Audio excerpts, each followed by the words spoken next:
I audible and visible?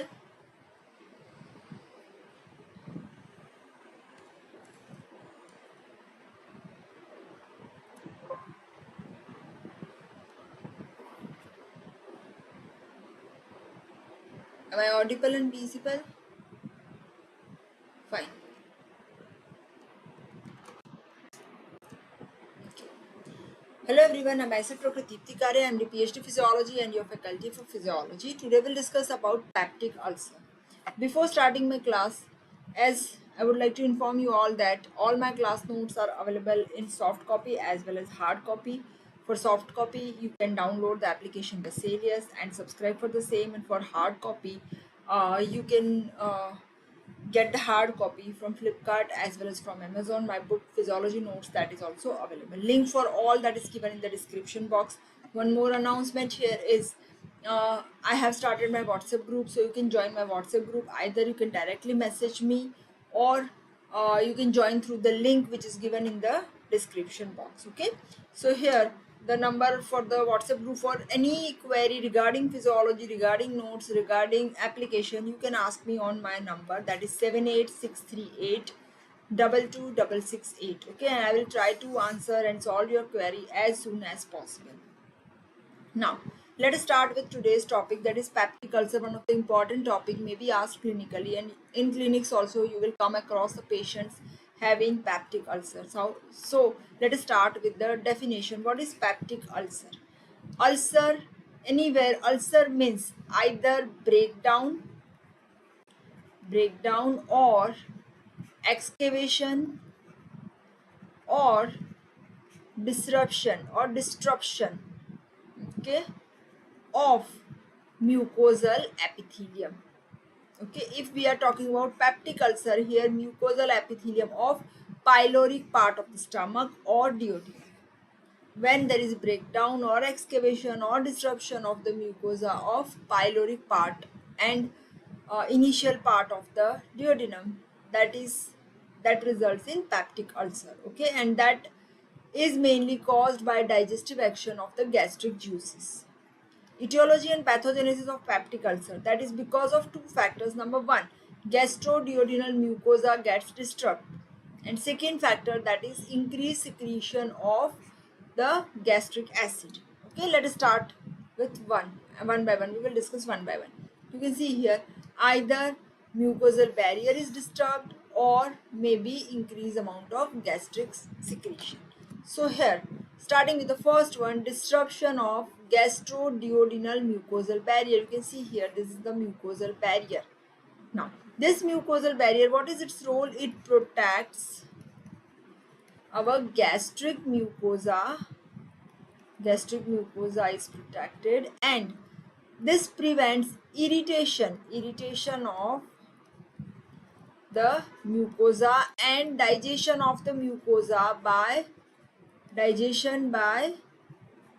gastric acid, that is also prevented by the gastric mucosa. So what are the actions? One, that it protects gastric mucosa, this mucosal barrier, and it prevents irritation and digestion of the mucosa by gastric juice. Okay, now gastric mucosal barrier, that is made up of one, that is mucin secretion. Okay, mucin, mucus secretion, that is a thin layer of surface mucus. You can see here, this is the thin layer of surface mucus that is present in the stomach as well as in the initial part of the duodenum. Okay, and this is having you can say that barrier for the diffusion of H plus ions. So H plus ions which are present in your gastric secretion, they cannot pass through this barrier. Okay, second thing is we have secretion of bicarbonate ions. This bicarbonate ions, they neutralize H plus ions. Okay, so they provide neutral pH, and so that you can say immediately after the surface of the cell, this mucosa will not be destroyed by the action of acid. That is second mechanism of gastric mucosal barrier. Third is increase in the mucosal blood flow. Blood flow to the mucosa is increased, and because of increase in the blood flow, there is acids which is secreted, acids, they will be carried away.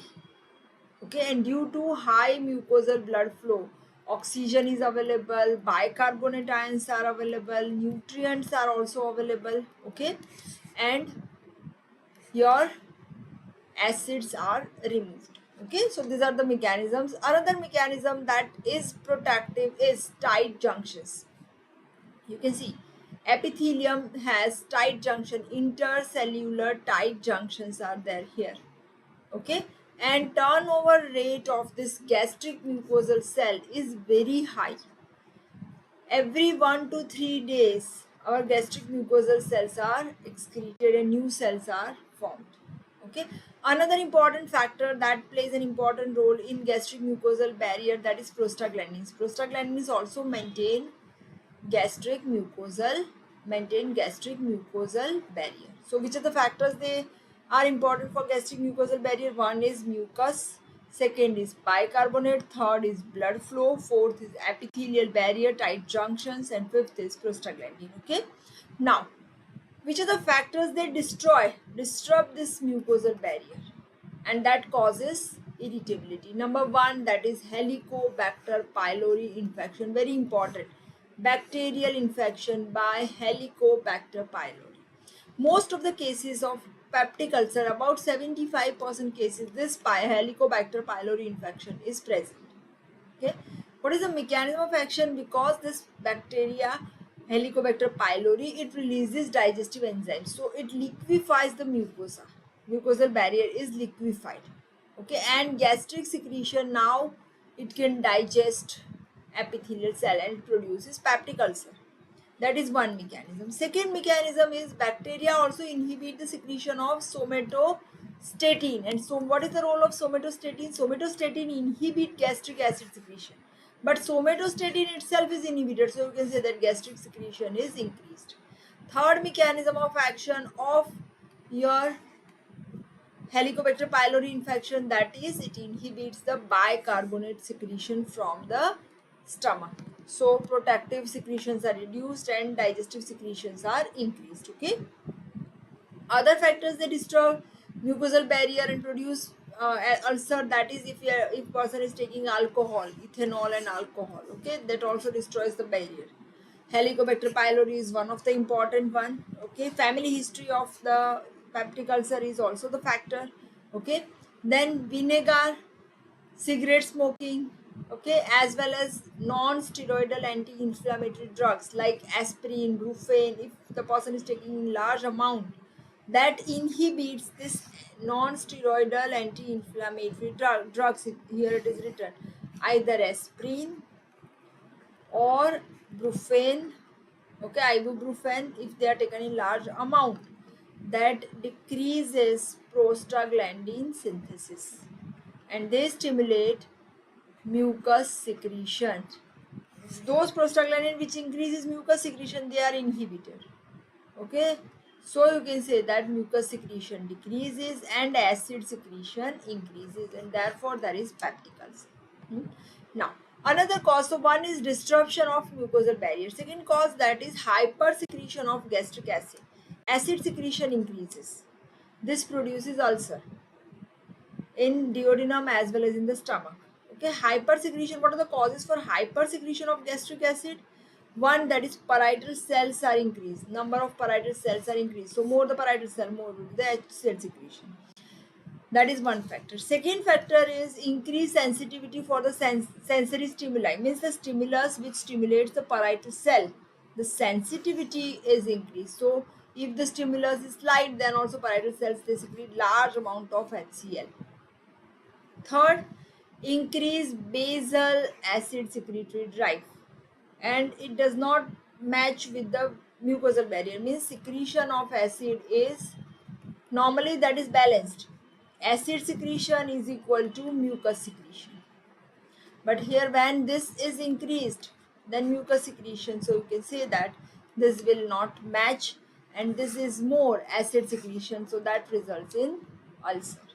Another cause for hypersecretion is Zollins or Ellison syndrome.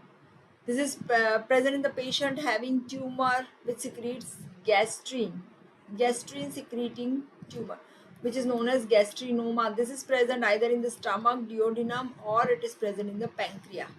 Okay, and that increases secretion of gastrin, and gastrin increases acid secretion. Another cause is pepsinogen 1. In our gastric mucosa, we have pepsinogen 1 and 2. These both are immunologically different. Pepsinogen 1 you can see here, that is present in acid secreting region. Acid secreting region. And pepsinogen 2 is found in the pyloric part. Pyloric region. Okay. So this pepsinogen 1 secretion, that is increase. There is congenital increase in the pepsinogen 1 level, and when pepsinogen 1 increases, that increases risk of peptic ulcer. Fine. So that is also another factor. Another important factor is gastrin secretion. When gastrin secretion increases, this gastrin is a hormone, it passes through blood and it increases secretion of gas, gastric juice, it increases secretion of HCl from parietal cells. Fine. So these are all the factors, they increase gastric secretion. Okay, I repeat all the factors. They are here. Hypersecretion means either increase in the parietal cell mass, sensory stimuli sensitivity increases. Third, that is basal acid secretion increases. Fourth, Zollins syndrome. Okay, tumor is there. Pepsinogen is there. Gastrin secretion is increased. Now, pathophysiology we have discussed. Now we will discuss physiological basis of treatment of peptic ulcer. First drug that is given is antacid. Antacid means this antacid, opposite to the acid, the name itself suggests. This is present in the form of a gel, and this coats the mucosa. It has two actions. Number one, it neutralizes acid, antacid, so it neutralizes acid. And second, so that is neutralizes acid. And second, it coats the mucosa. So it will prevent the action of acids on the mucosa. Second variety of drug are this examples of these antacids are aluminium hydroxide, you can write down hydroxide, magnesium hydroxide, and calcium bicarbonate.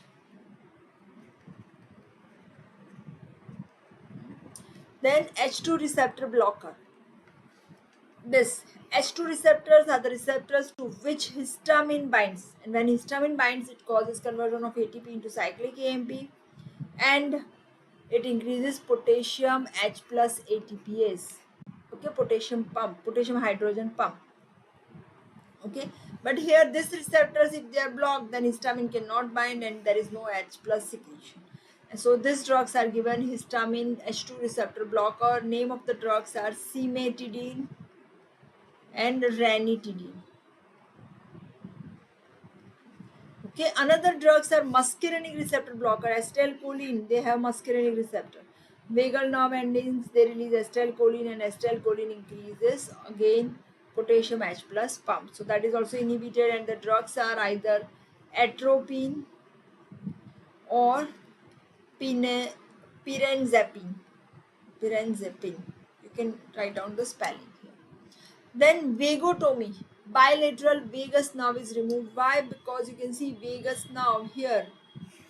Vagus nerve releases acetylcholine. Okay, and acetylcholine directly also acts, as well as through histamine also it acts. Okay, through gastrin also it acts. So here bilateral vagotomy, that is performed in severe cases of pyloric and duodenal ulcer. What is the mechanism of action of vagotomy? Because acetylcholine release is reduced, so acetylcholine decreases gastrin also, and it decreases secretion of HCl. There are different types of vagotomy. Either you can see here truncal vagotomy, here trunk is removed, this one, or selective, this one, selective part which supplies stomach, that is removed, or highly selective, this is only highly selective parts of the vagus nerve are removed. Okay, in patients with duodenal ulcer, after vagotomy, acidity and volume and acid secretion, they are decreased, and that proves that This acid secretion is reflex mediated by the vagus nerve. Okay, during sleep also, vagotomy operation is usually combined with pyloroplasty. So this prevents retention of gastric contents by increased tone of the pyloric sphincter. That is tone of the pyloric sphincter that is caused by vagal stimulation. Okay. Next is drug that block gastrin receptors. Okay. Here you can see G cells. They secrete gastrin, and these are the gastrin receptors present on the enterochromaffin cells and which releases histamine. So these receptors are blocked by the drug. The name of the drug is proglumite. Okay, this blocks the receptors of gastrin, so gastrin cannot work. Another drug that is H plus K plus ATPase inhibitor. This is commonly taken. Directly inhibit the H plus K plus ATPase. This is the pump we will discuss. You can see here. This is the H plus K plus pump we have discussed here. This one. And the name of the drug is omeprazole. That is used for the blockage of this H plus K plus ATPase. Okay. Next drug that is used is your basic aluminum salt of sucrose. Name of the drug is sucralfate. What is the mechanism of action? It increases resistance of mucosa to acid because this aluminum salt of sucrose, it forms a layer here, okay, on the stomach mucosa, and it prevents action of the acids on the stomach mucosa. Fine. So this is basic aluminum salt of the sucrose, that is name is sucralfate. So these are all the drugs. I repeat, one drug that is antacid given, second one that is H2 receptor blocker, third muscarinic receptor blockers, fourth one here drugs blocking gastrin receptors. Drugs they block H plus K plus ATPase. Drugs they have action that they are the basic aluminum salts of sucrose, and seventh one that is Vegotomy. So these are all the physiological basis of management of peptic ulcer. So this is all about today's topic. Again, if you wish to get my note soft copy, that is available on the application Vesalius, you can download and subscribe, and for the hard copy you can order on the Flipkart and Amazon. My physiology notes, they are also available. Okay. And also you can join us on the WhatsApp number 78638226668. Okay, thank you so much.